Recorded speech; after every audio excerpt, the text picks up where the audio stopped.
Boa tarde a todos. Estamos iniciando a palestra virtual.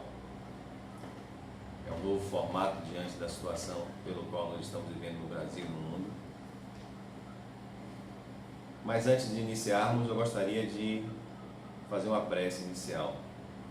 Eu gostaria que todos nós fechássemos nossos olhos, aquietássemos nossas mentes, nossos corações, visualizássemos o planeta Terra, essa casa abençoada, visualizássemos o Mestre querido amigo Jesus, que é o governador do planeta, e juntos, num só pensamento, buscássemos dentro de cada um de nós fortalecer a esperança, a confiança em Deus, nesse Pai que quer o bem dos seus filhos, não quer o nosso mal. Então, nesse momento, o convite para todos nós é para que a gente se una num só pensamento, para que possamos passar de uma forma mais tranquila, mais equilibrada por todo esse processo. Que Deus nos abençoe, que o Mestre querido amigo Jesus nos ilumine e que a equipe espiritual dessa casa nos ampare nesse nosso estudo, nessa nossa palestra de hoje. Que assim seja.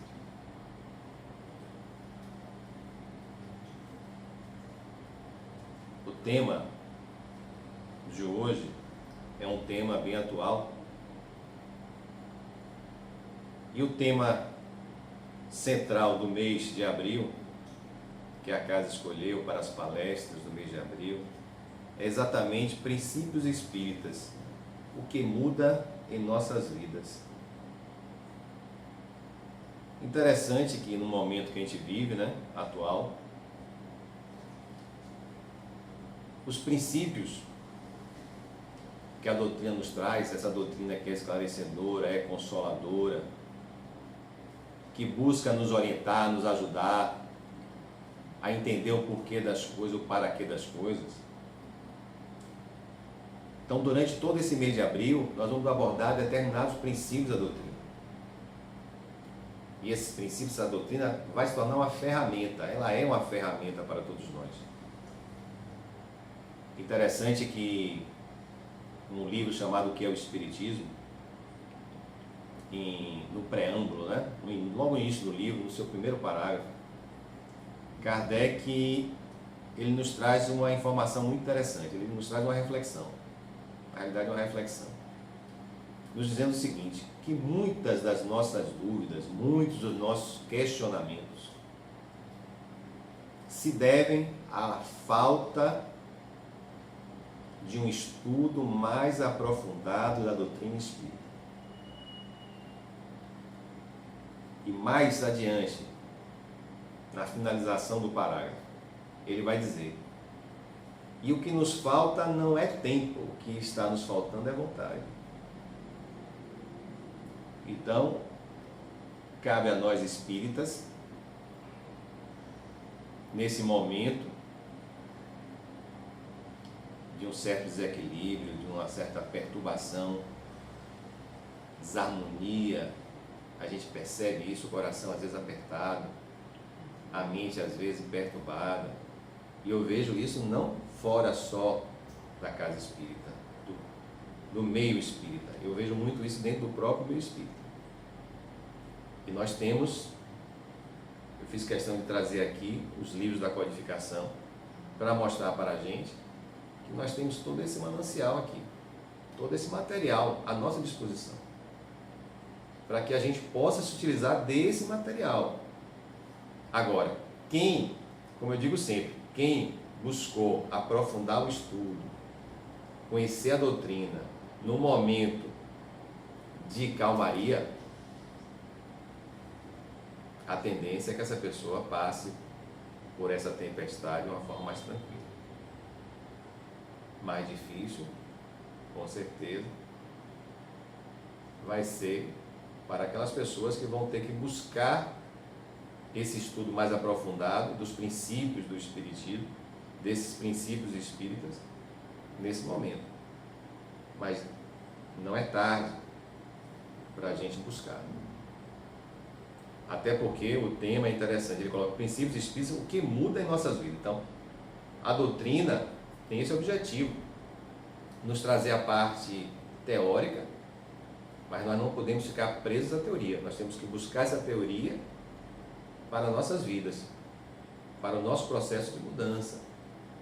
Não só dentro da casa espírita, mas também fora, no meio que nós vivemos. E agora, a sociedade nos pede isso, nos convida a sermos instrumentos da espiritualidade nesse momento que as pessoas estão sem chão. Estão procurando respostas para tudo isso que está acontecendo. Mas seguindo adiante, nesse formato diferente, né? Dentro dos princípios básicos, alguns, né? É importante talvez a gente lembrar alguns desses princípios básicos, para a gente perceber como é importante a doutrina, a existência de Deus, que a doutrina nos traz muito bem nesse momento, que muita gente está questionando Deus, o porquê de tudo isso. E a doutrina nos mostra uma visão de um Deus diferente daquele que foi nos apresentado no passado. A existência e sobrevivência do Espírito, nos mostrando que nós tivemos uma existência antes do berço, como nós teremos também uma existência após o túmulo, nos falando dessa pluralidade das existências, da reencarnação, que é a grande chave, talvez, para muitos dos nossos questionamentos, né? Por isso que Emmanuel diz que Jesus é a porta, Kardec é a chave, nesse sentido, é a doutrina, através de seus princípios, explicando o porquê das coisas, se torna essa chave.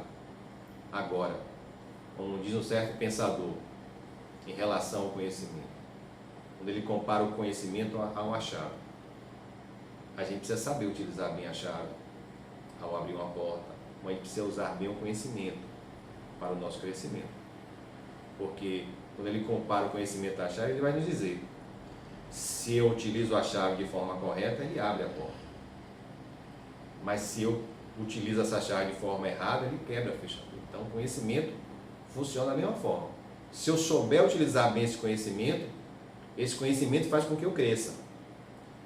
Mas se eu utilizar de forma equivocada, ele pode muitas vezes alimentar a minha vaidade, o meu orgulho.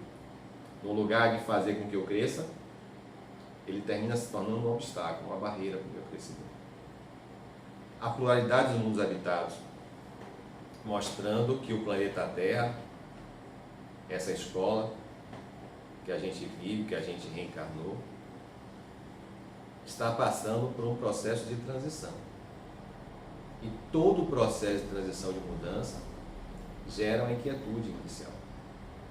Só depois vem a calmaria. Isso acontece em qualquer lugar. Qualquer reforma que você faça na sua casa, quando ela é pequena, não causa transtorno. Mas quando você resolve mudar a casa toda, transformar a casa toda, fazer a reforma na casa toda, você percebe o transtorno das pessoas em casa. Mas depois, quando tudo está reformado, vem a calmaria, você fica feliz, todo mundo fica contente, porque a casa está bonita. Isso vai acontecer com o nosso planeta, quando ele passar de planeta de provas e expiações para um planeta de regeneração. E a comunicabilidade com os espíritos, essa comunicação com o mundo espiritual. E graças a essa comunicação com o mundo espiritual que nós temos esse material todo aqui. E muito mais à nossa disposição, para que a gente possa se debruçar nesse momento e buscar esse estudo. E dentre esses princípios todos, que eu abordei aqui para vocês, que nos ajuda nesse processo de evolução. É outra coisa importante. A gente pensa muito nos princípios da doutrina, mas o mais importante é a nossa evolução, é o nosso progresso, porque esse é o grande objetivo da doutrina, porque esse era o grande objetivo dos ensinamentos morais do Cristo, o nosso crescimento, a nossa transformação. Então, dentre todos esses princípios, o princípio que a gente vai abordar hoje, especificamente, na nossa fala de hoje, na realidade é a resposta da primeira pergunta do Livro dos Espíritos, que todo espírita já gravou, porque já ouviu em várias palestras, em vários grupos de estudo, em várias reuniões. A primeira pergunta do Livro dos Espíritos: o que é Deus? Kardec não pergunta quem é Deus, né? Ele pergunta o que é Deus, o que é esse ser que nós chamamos de Deus, né? Na maior parte das vezes. E a resposta dos Espíritos é uma resposta simples, é uma resposta simples, objetiva, sem muitos arrodeios, sem querer complicar muito. Deus é a inteligência suprema, causa primeira, causa primária de todas as coisas. Tanto é que mais adiante no Livro dos Espíritos, quando se pergunta sobre a matéria e o espírito, que são os dois elementos do universo, os espíritos vão responder a Kardec: é a trindade universal. Matéria, espírito, e acima da matéria e do espírito, Deus, o Criador. É a trindade universal que compõe o universo. Então, o tema específico de hoje é Deus, inteligência suprema, causa primária de todas as coisas. Nós vamos encontrar nas obras da codificação Kardec abordando Deus, Leon Denis, Camille Flammarion e tantos outros autores abordando essa questão de Deus. E interessante, para começar, vejam que como é importante essa concepção que a gente tem de Deus. Que no segundo livro da codificação, que é o livro dos médiuns, logo no seu primeiro capítulo, cujo título é Há Espíritos? É uma pergunta, na realidade, de Kardec. Kardec, no meio do capítulo, ele vai trazer dois questionamentos. Logo no primeiro capítulo, para depois desenvolver todo o livro dos médiuns, para falar de mediunidade, de comunicação, dos diversos tipos de mediunidade, dos diversos tipos de obsessão. Mas antes de falar de qualquer um desses assuntos, ele vai, no primeiro capítulo logo, fazer duas perguntas, que são as seguintes: credes em Deus? Credes que tendes uma alma? Observe, logo no início Kardec faz, se no livro dos Espíritos ele pergunta o que é Deus, logo na primeira pergunta do livro, no primeiro capítulo da segunda obra da codificação ele faz uma pergunta: você acredita em Deus? Você acredita em alma? Por que Kardec faz essas duas perguntas? Ele vai dizer, ele vai explicar da seguinte forma: a existência da alma e a de Deus, consequência uma da outra, constituindo a base de todo o edifício da doutrina espírita. Antes de travarmos qualquer discussão espírita, importa indaguemos se o nosso interlocutor admite essa base. Resumindo o que Kardec diz: antes de começar a conversar, a falar com alguém sobre a doutrina espírita, pergunte antes se ele acredita em Deus e se ele acredita na alma. Porque se ele não acreditar, você vai ter que mudar o rumo da sua conversa. Não vai adiantar. Porque tudo que ele for abordar à frente, no Livro dos Médiuns, e em qualquer outra obra da codificação, é necessário que você acredite em Deus, que você acredite na alma, que você acredite em Espírito. Então veja como é importante essa concepção de Deus, que mudou com a evolução da humanidade. Mudou a nossa concepção mesmo de Deus, com certeza, nessa própria encarnação, ela foi mudando com o nosso aprimoramento, com o nosso desenvolvimento, com o nosso estudo da própria doutrina. Não falo nem das outras encarnações que nós tivemos. Estou falando só dessa. Eu tenho certeza que mudou, só nesse período dessa encarnação.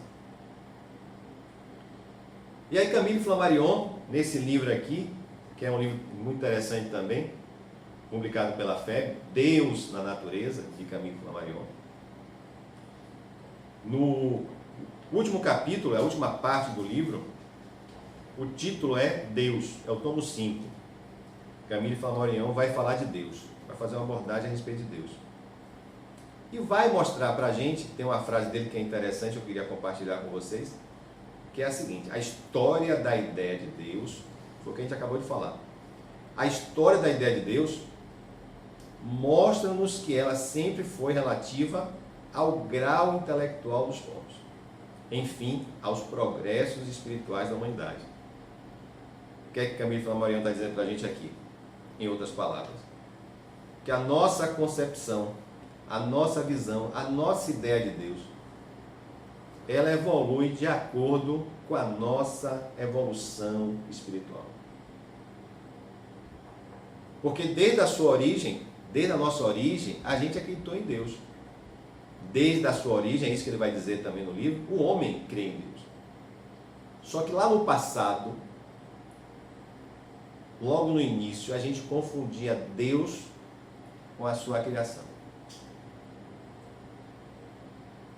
Porque não sabendo explicar as coisas, e aí é interessante que aqui no Livro dos Espíritos, trazer só para compartilhar também com vocês, em uma resposta dada na questão 668, os Espíritos vão dizer o seguinte a Kardec: chamando Deus a tudo que era sobre-humano, os homens tinham por deuses os espíritos. Daí veio que quando o homem, pelas suas ações, pelo seu gênio, ou por um poder oculto que o vulgo não lograva compreender, se distinguia dos demais, faziam dele um Deus e por sua morte lhe rendiam culto. Então, por não saber explicar as coisas, a gente no passado confundia o próprio Deus, o próprio Criador, com as suas criaturas, com suas criações. O relâmpago, o céu, a chuva, a água, o sol. Em outras épocas, confundíamos Deus com o homem. O Deus que a gente acreditava tinha as características do homem, então tinha os defeitos do homem. Mas aí a gente foi evoluindo, chegamos em Moisés, onde Moisés nos traz a imagem de um Deus único. Já não são deuses, não são vários deuses. E aí o Evangelho segundo o Espiritismo aí nos ajuda nesse sentido, nos trazendo as 3 revelações da era cristã. Moisés, Jesus e o Espiritismo. Moisés nos traz a visão de um Deus único, não mais deuses, mas um Deus que é único. Porém, esse Deus trazido por Moisés ainda é um Deus longe do Deus que a gente acredita hoje. Porque o Deus trazido por Moisés, apesar de ser único, já é um passo muito importante, ainda era um Deus punitivo, era o Senhor dos Exércitos, porque tinha uma necessidade de ser assim. Moisés, é como eu coloco sempre, Moisés disse o que não fazer. E para a gente parar de fazer, era necessária essa imagem, essa concepção de um Deus punitivo, que iria nos punir pelo mal que a gente fizesse. Senão o povo daquela época não deixaria de fazer, de praticar o mal. Com essa visão desse Deus punitivo, ainda continuar a fazer o mal, imaginem se não tivesse essa concepção desse Deus punitivo. Então, foi uma visão necessária à época. Mas depois, com a evolução da humanidade, com a trajetória do crescimento espiritual da humanidade, vem Jesus e nos traz uma visão diferenciada desse Deus. Então é o que Camille Flammarion coloca aqui para a gente, nesse livro Deus na Natureza, que ele sempre esteve presente. O que muda é a nossa visão a respeito dele, mas ele sempre esteve ali presente. A história da ideia de Deus mostra-nos que ela sempre foi relativa ao grau intelectual dos povos. Então, quando Jesus veio, ele já pôde trazer para a gente uma visão de um Deus diferente, é um Deus de amor, que ele chamou de Pai, e que João, no seu Evangelho, chamou de amor. Então já é um Deus diferente. E aí depois vem o Consolador prometido, o Jesus naquela última reunião que ele teve com seus discípulos, na última ceia, e ele diz: não se turbe o vosso coração. Olha o que Jesus diz aos seus discípulos naquele momento final ali, na última ceia, e que serve bem para os dias de hoje. É como se ele dissesse para a gente: não se turbe o vosso coração, crede em mim, crede em Deus. Ninguém chegará ao Pai senão por mim, eu sou o caminho, a verdade e a vida. Ninguém chegará a Deus sem passar pelos ensinamentos morais trazidos pelo Cristo, que são as leis de Deus. A gente não pode crescer, evoluir, infringindo as leis de Deus. Principalmente a lei do progresso. A gente pode adiar esse progresso, mas um dia a gente vai aderir a ele, de um jeito ou de outro, ou pela dor, ou pelo amor. Então a doutrina vem depois, através dessa, como diz Conan Doyle, no seu livro falando sobre o Espiritismo, né? A história do Espiritismo, uma invasão organizada, né? Os espíritos vieram, aí vem a comunicabilidade, um dos princípios da doutrina, e eles vêm nos mostrar, nos ensinar aquilo que eles já sabem. Aquilo que eles já sabem, que nós estamos já preparados para entender. Porque Jesus vou pedir ao Pai que envie o Consolador prometido, que irá dizer aquilo que eu não pude dizer, e irá relembrar aquilo que eu já disse e vocês esqueceram. Jesus tinha as respostas. É interessante, Pilatos pergunta a Jesus: qual é a verdade? Jesus cala. É um momento interessante para a gente refletir. Por que Jesus calou? Nós não iríamos entender a verdade, toda a verdade naquele momento. Ela tem que vir de forma gradual. E na época certa vem a doutrina, com esse Consolador, vem o mundo espiritual e nos traz as explicações a respeito de diversos assuntos. E um deles é exatamente a respeito de Deus. Com aquela primeira pergunta que Kardec faz: o que é Deus? A inteligência suprema, a causa primeira de todas as coisas. Todos nós, querendo ou não, somos filhos de Deus, criaturas de Deus. Todos nós criados simples e ignorantes. Ninguém foi criado com privilégio. Nem Jesus, que muitas pessoas ainda acham, dentro da própria casa espírita, no movimento espírita, que Jesus foi criado com privilégio. Não. Quando ele esteve aqui com a gente, era um espírito perfeito, como disseram os espíritos no livro dos Espíritos. Melhor modelo, qual o modelo que nós deveríamos seguir? Pergunta Kardec aos espíritos. Os espíritos vão responder: Jesus. Mas Jesus, quando esteve aqui com a gente, ele já estava muito longe na sua caminhada. Mas ele foi criado por todos nós, simples e ignorantes, do mesmo ponto de partida. Então Kardec, logo adiante, ele continua abordando, em todo esse primeiro capítulo, ele vai fazer essa abordagem a respeito de Deus, em todo esse primeiro capítulo do Livro dos Espíritos. Ele traz as causas primárias, né, da primeira parte do Livro dos Espíritos, e o capítulo 1 exatamente fala de Deus. E aí ele segue adiante e vai agora trazer as provas da existência de Deus, porque sim, Deus é a inteligência suprema, causa primeira de todas as coisas. Mas aí o homem, né, nós queremos provar a existência de Deus, porque muitos ainda negam a existência de Deus. E aí Kardec faz uma pergunta interessante: onde se pode encontrar a prova da existência de Deus? Onde é que a gente pode provar? Alguém que nos questione. Como é que a gente pode encontrar a prova da existência desse ser supremo? E aí os espíritos, o que é que eles fazem? Que geralmente quem questiona isso são as pessoas da ciência, na sua maioria, ele vai buscar na ciência uma palavra para responder. No axioma que aplicais às vossas ciências, não há efeito sem causa. Toda causa tem um efeito. Procurai a causa de tudo que não é obra do homem, e a vossa razão responderá. Então, se a ciência do homem diz que toda causa tem um efeito, então, procure a causa de tudo o que não é obra do homem, e a vossa razão responderá.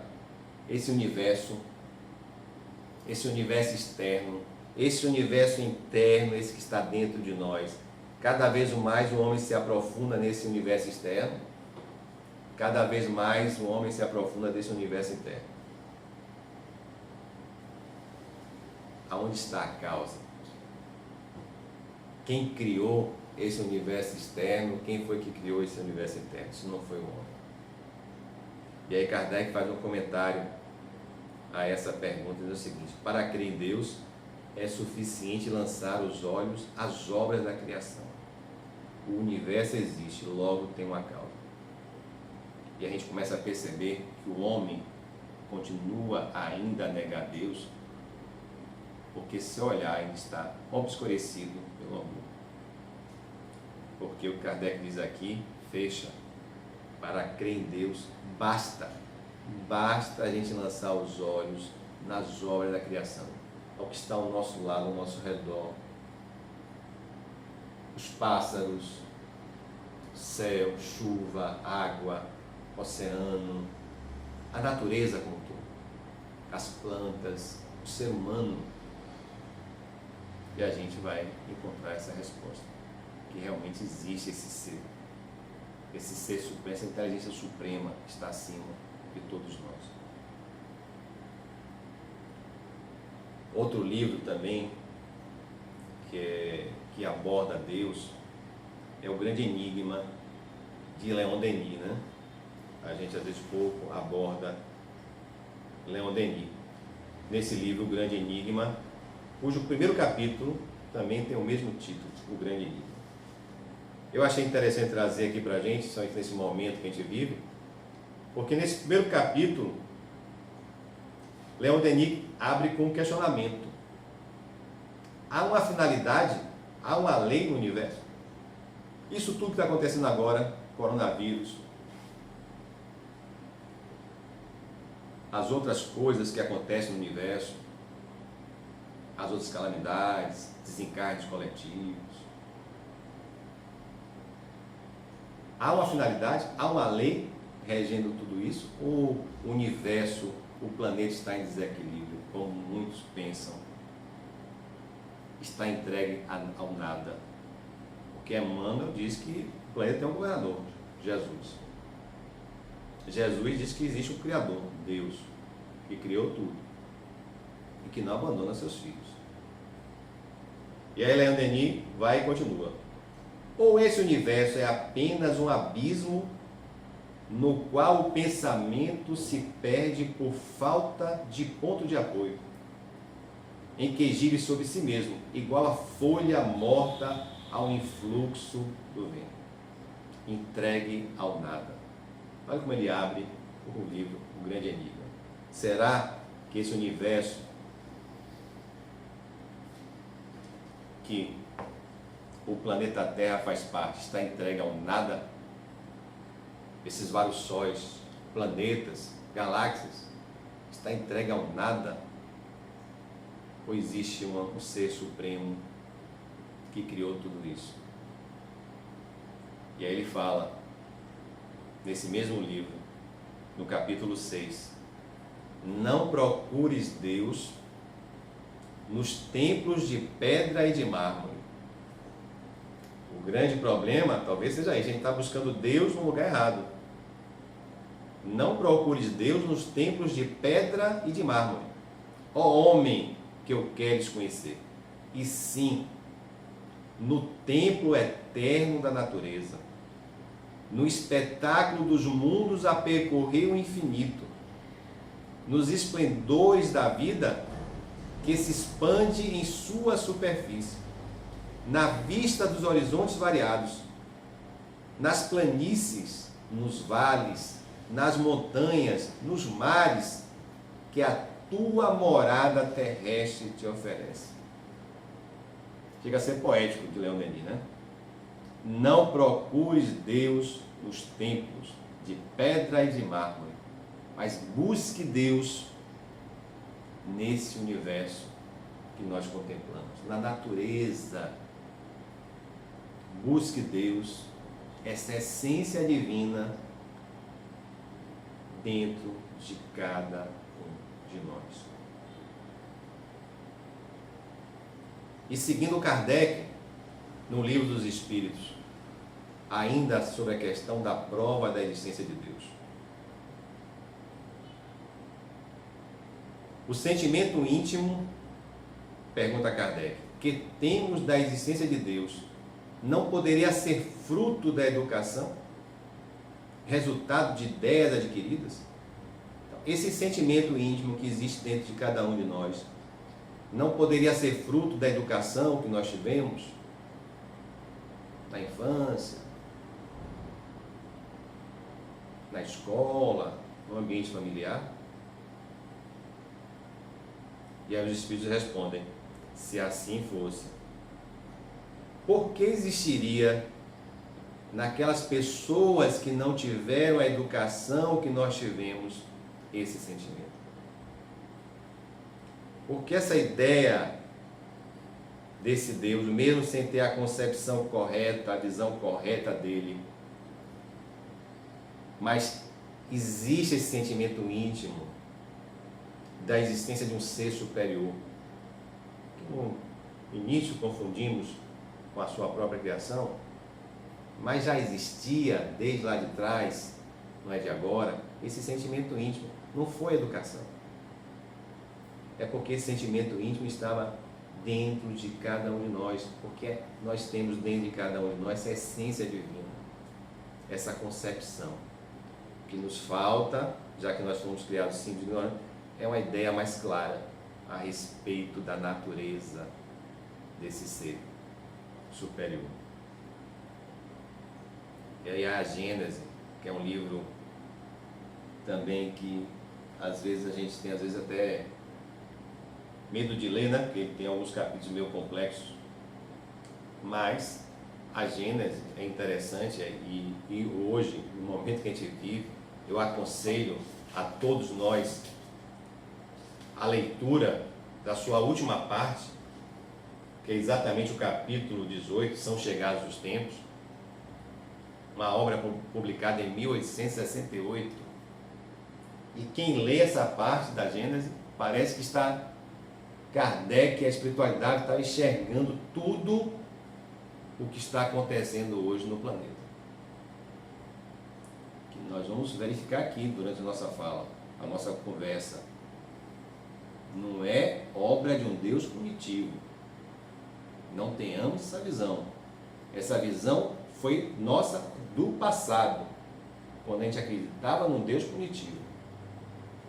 Então, são chegados os tempos, nós vamos enxergar, visualizar um pouco do que está acontecendo com a gente. Mas a minha intenção aqui com a Gênesis é trazer para vocês que logo no início da Gênesis, capítulo 2, Kardec vai falar de quem? De Deus.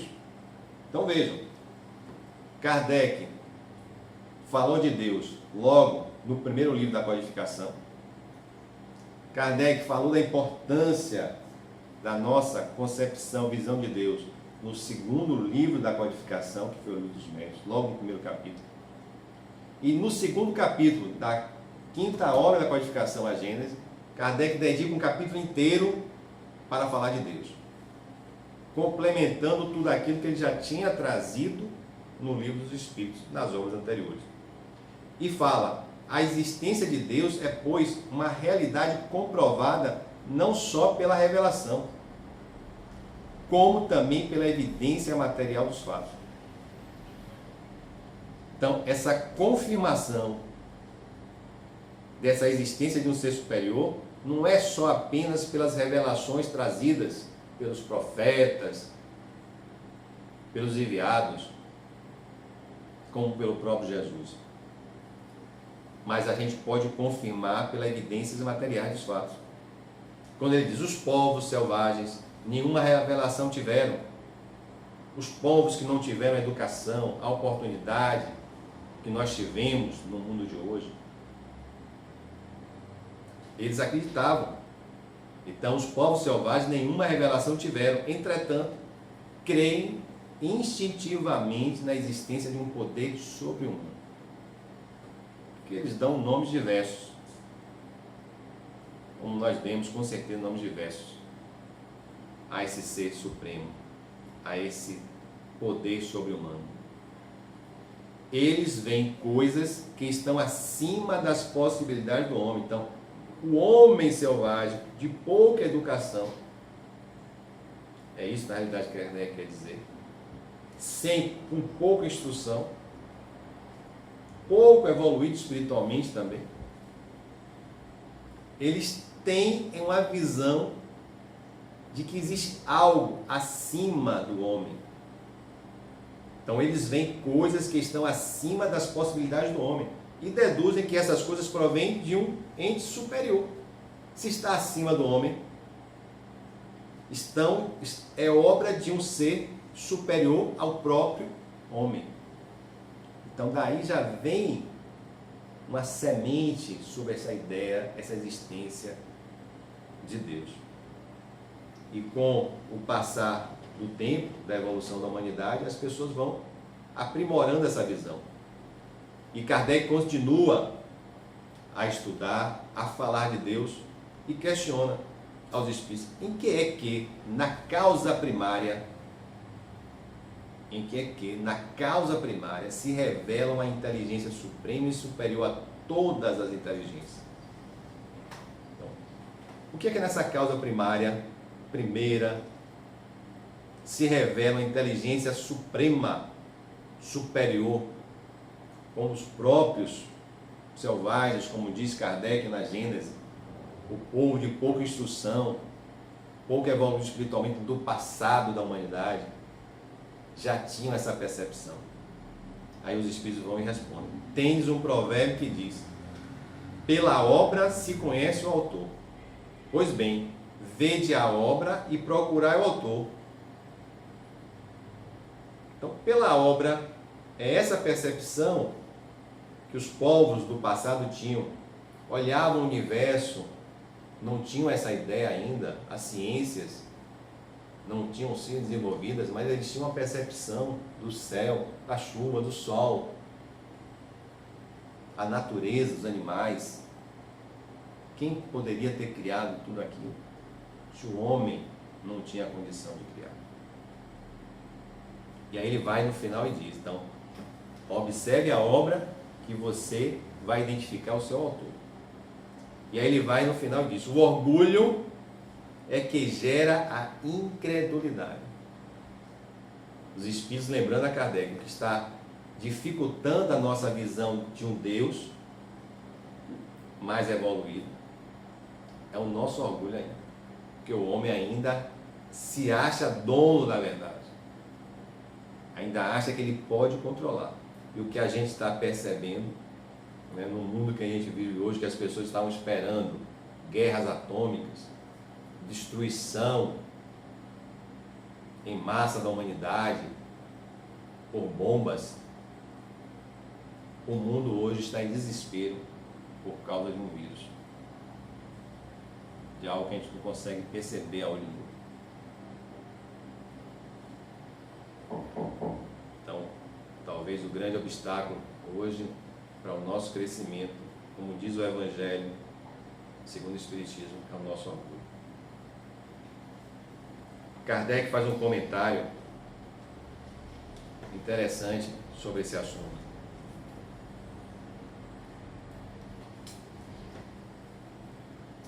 O tempo, apesar de ser virtual, nós temos que estar atentos ao tempo também, né? A conversa está boa. Eu tenho meus auxiliares aqui me falando sobre o tempo, me cobrando o tempo, já que não tem as pessoas presencialmente na casa espírita, eu tenho aqui filha e esposa cobrando o tempo, me avisando a respeito do tempo. Então, o Kardec faz um comentário interessante. Eu tinha abordado anteriormente Falta quanto tempo? Ok, obrigado. Já tem 40 minutos? Então, faltam 15 a 20 minutos.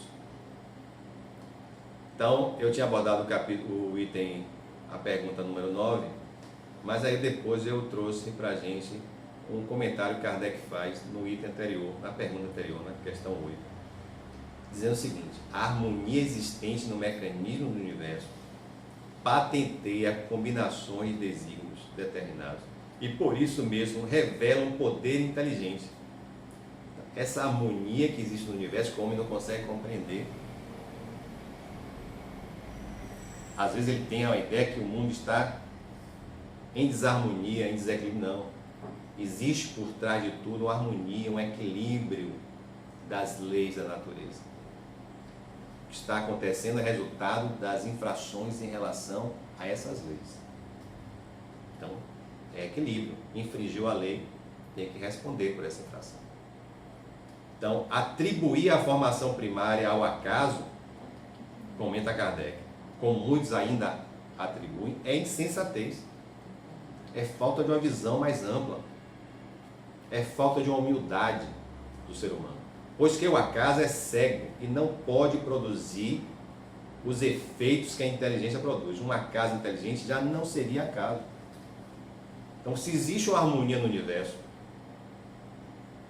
é porque existe uma inteligência, um poder inteligente que mantém essa harmonia. Você ainda negar essa inteligência, ou muitas vezes por falta de conhecimento, pela ignorância ainda, mas muitas vezes é por questão de orgulho, falta de humildade, para admitir que existe um ser acima da gente, que está no comando de tudo, né? Mas a gente segue porque esse assunto realmente é muito rico.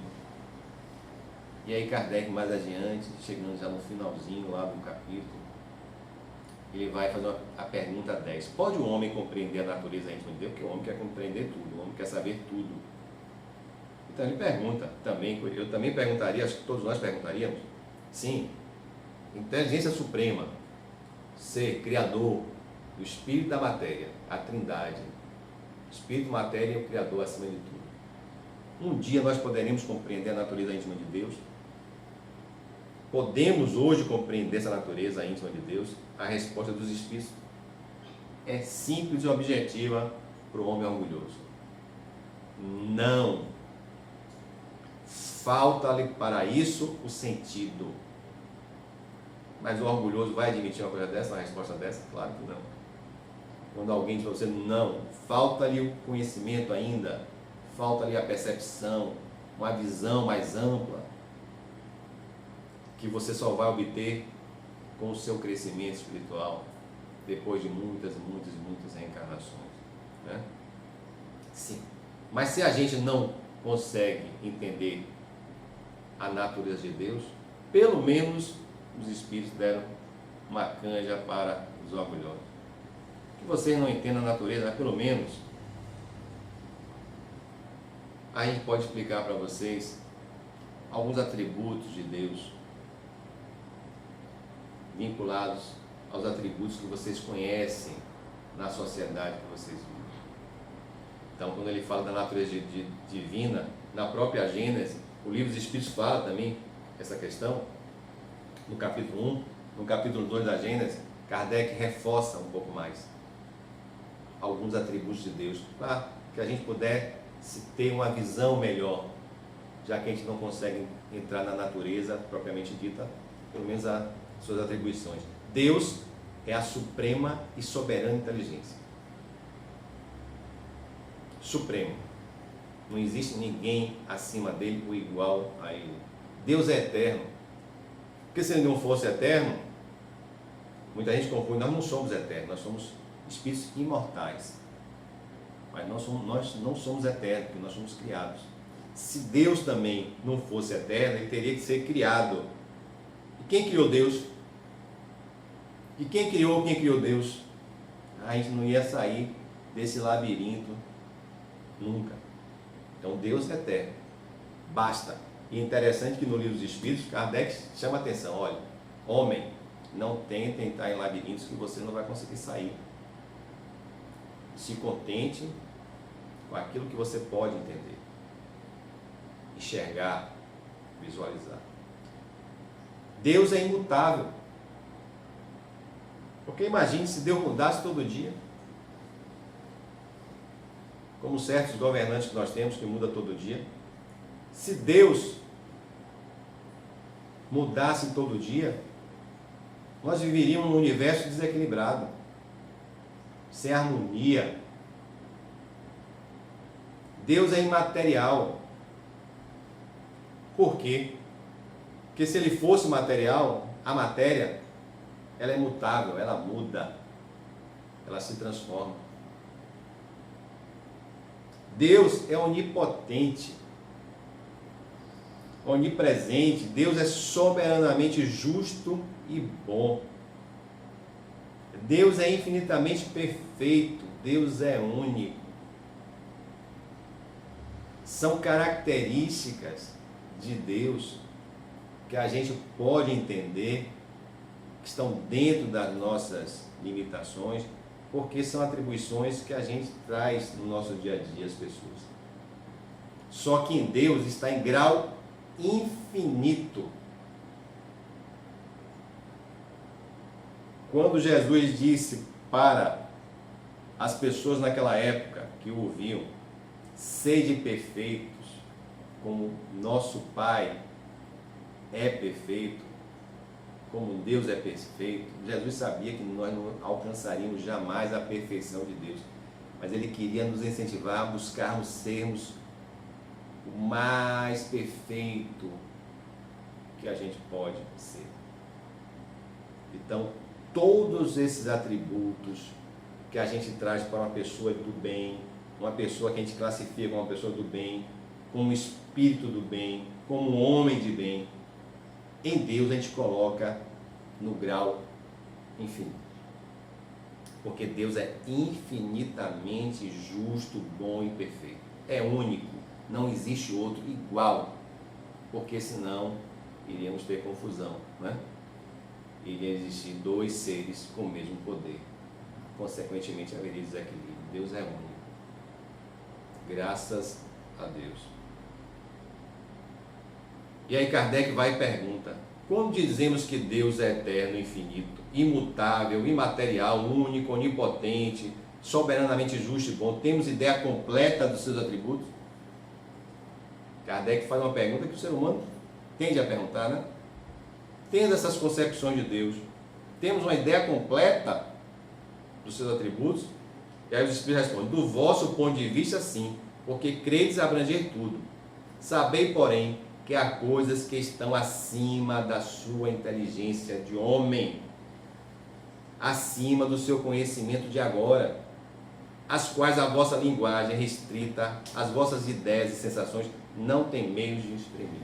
Então, aquilo que a gente pode assimilar, os espíritos do bem, os espíritos superiores, não os mistificadores, que nós temos nesse momento pelo qual o país está passando, estão cheios de espíritos mistificadores, brincalhões, zombeteiros, que estão se aproveitando de médios mistificadores para trazer mensagens que não têm coerência nenhuma com a mensagem do Cristo e nem com a mensagem trazida pela doutrina espírita. Estão mais para confundir do que para ajudar. E nós espíritas, que temos o conhecimento das obras da codificação, das obras complementares, temos a nossa obrigação moral de não estar repassando esse tipo de informações, que a gente não tem segurança da origem, para não estar perturbando mais a psicosfera do planeta. Já está muito perturbada, desequilibrada, por causa dos nossos pensamentos, desses pensamentos que a gente tem jogado na psicosfera. Então nós temos que buscar ajudar, a espiritualidade nesse momento, não atrapalhar. E aí, diante disso, desse momento, já que a gente está falando do momento que a gente está vivendo, se pergunta muito. Faltam 10 minutos, hein? Então, aqui a equipe de apoio aqui tem dado um suporte gigantesco. Em relação à questão da justiça, se pergunta muito, sim, a visão de Deus que a doutrina traz, mas tudo isso está acontecendo no momento, é Deus que quer, é culpa de Deus, é responsabilidade de Deus, é Deus punindo a humanidade porque o homem está infringindo isso? Não. Primeiro que a gente não reencarna para ser punido. A reencarnação tem um caráter educativo e não punitivo. Então, o Evangelho segundo o Espiritismo, no capítulo 5, Bem-aventurados os aflitos, que vai falar das aflições, vai falar exatamente da justiça. Deus é soberanamente justo, nós vimos, é um dos seus atributos. É infinitamente justo e bom, é perfeito. Como é que ele vai querer o mal dos seus filhos? Então, no Evangelho,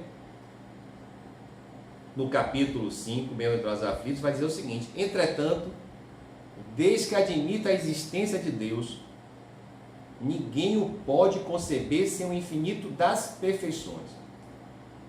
E a bondade, a misericórdia, infinito. Ele necessariamente tem todo o poder, toda a justiça, toda a bondade, sem o que não seria Deus.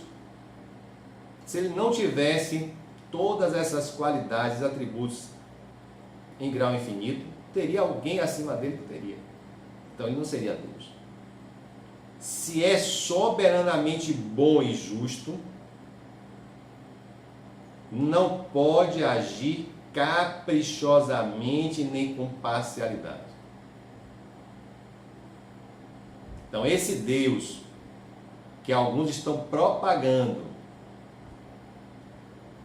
que agem caprichosamente e com parcialidade, não é o Deus trazido pelos Espíritos superiores, não é o Deus trazido por Jesus.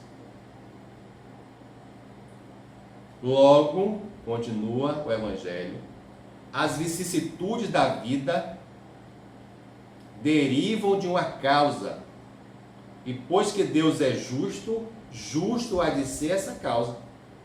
Porque no Evangelho, no capítulo 5, vai falar das causas das aflições atuais, não encontrando na atualidade as causas das nossas aflições, é só buscar no passado, em vidas passadas que nós encontraremos. Então, é a lei de causa e efeito. O homem só sofre, e aí Kardec, logo que ele abre a terceira parte do Livro dos Espíritos, que fala das leis naturais, das leis de Deus, ele vai perguntar o que são as leis naturais. Os Espíritos vão responder, são as leis de Deus. E o homem só é infeliz se infringe essas leis. Então é a lei de causa e efeito. Se eu plantei o bem, eu vou colher o bem. Se eu plantei o mal, eu vou colher o mal. Mas não é porque Deus seja punitivo. É porque a gente já ouviu muito se falar na casa espírita. A plantação é livre, a colheita é obrigatória. Gente. Nós temos que colher os frutos que nós plantamos. Se você não quer continuar a colher frutos amargos, comece a plantar, a semear frutos doces. Porque a lei de causa e efeito ninguém pode infringir, ninguém pode se tornar imune a ela em nenhuma outra lei de Deus. E é interessante, faltou um livro, né? Já falei de todos os livros da codificação, faltava um, o céu e o inferno. Observem que o título da obra do Céu e Inferno, o título completo, podemos dizer assim, é o Céu e Inferno, ou a Justiça Divina segundo o Espiritismo. Então Kardec, na quarta obra da codificação, vai nos trazer uma visão de céu e de inferno, de penas atuais e futuras, dentro de uma visão de um Deus justo. E Kardec foi buscar no Velho Testamento, na folha de rosto, ele traz o título Céu e Inferno e a Justiça Divina segundo o Espiritismo e traz uma passagem de Ezequiel, que diz assim: por mim mesmo juro, disse o seu Deus, que não quero a morte do ímpio, senão que ele se converta, que deixe o mau caminho e que viva. Então Deus, Kardec vai chamar a atenção logo na folha de rosto do Céu e Inferno, não quer o nosso mal. Ele quer a nossa mudança, Ele quer o nosso crescimento, Ele quer a nossa salvação, Ele quer a nossa transformação. Essa é a visão trazida pelo mundo espiritual desse Deus. Esse Pai, como diz, esse amor, como nos traz João, que olha por todos nós. E aí vem a última pergunta para a gente, que fala exatamente da intervenção de Deus nas nossas vidas, na vida de todos nós. Mas será necessário que Deus atente em cada um dos nossos atos para nos recompensar ou punir? Olha a pergunta que Kardec faz, que muito espírita está se fazendo ainda hoje. Se faz, achando que Deus está punindo a gente. Mas será necessário que Deus atente em cada um dos nossos atos para nos recompensar ou punir? Esses atos não são, na sua maioria, insignificantes para Ele? Olhe o que os Espíritos respondem a Kardec, para nos acalmar, nos tranquilizar e mostrar, como diz o irmão Jerônimo, mentor da casa que eu trabalho, de Luz Verdade. Se o problema está em mim, a solução está em mim. A resposta dada pelos Espíritos, para a gente poder refletir nesse momento pelo qual nós estamos passando. Deus tem suas leis a regerem todas as vossas ações. Deus criou as leis. Se a violais, vossa é a culpa, vossa é a responsabilidade. Ele traçou um limite. As enfermidades e muitas vezes a morte são a consequência dos excessos. Eis aí a punição, é o resultado da infração da lei, assim em tudo. Então Deus não pune ninguém, Deus criou as leis e nós só sofremos e somos infelizes porque ainda infringimos as suas leis. No dia que nós seguimos as leis de Deus na sua essência, não necessitaremos nem mais das leis do homem. Então, a resposta dada pelos Espíritos na questão 964 é a resposta que nós, espíritas, não só não espíritas, nós espíritas estamos precisando reler nesse momento pelo qual nós estamos passando. E para finalizar, eu gostaria de trazer para vocês perceberam que o tempo passou, né? Rápido. Uma frase, na realidade algumas frases para a gente finalizar o trabalho de hoje. Esse de Erasmo de Roterdã, teólogo, que é interessante. Invocado ou não invocado, Deus está presente. Alguns que estudam Jung, que já visitaram a casa que Jung morou, diz que na porta da casa tem essa frase. Invocado ou não invocado, Deus está presente. Acreditando ou não acreditando em Deus, Ele está presente em nossas vidas. Isso aqui é um pai de verdade. E Abraham Lincoln. Vejam que eu trouxe duas frases para finalizar, não espíritas, não contidas em obras da doutrina espírita, para mostrar uma visão diferente de um Deus, mas com uma visão muito próxima daquilo que os espíritos trouxeram para Kardec. Abraham Lincoln diz nessa frase o seguinte a respeito de Deus: posso compreender como seria possível um homem olhar com ares de superioridade para a terra e ser um ateu. Abraham Lincoln, presidente dos Estados Unidos, né? Mas Não posso conceber como poderia um homem levantar os olhos para o céu e dizer que não há Deus. Então, como os espíritos responderam a Kardec, não há como a gente olhar para o universo ao nosso redor, o universo externo e interno, e ainda não acreditar na existência desse ser superior. A mais elevada concepção de Deus que podemos abrigar no santuário do Espírito é aquela que Jesus nos apresentou, e nola revelando o Pai amoroso e justo, à espera dos nossos testemunhos de compreensão e de amor. Essa frase, para encerrar, é de Emmanuel. Está no livro Palavras de Emmanuel.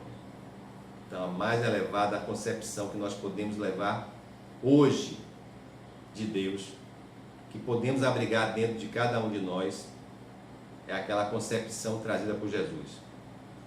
Pai amoroso e justo.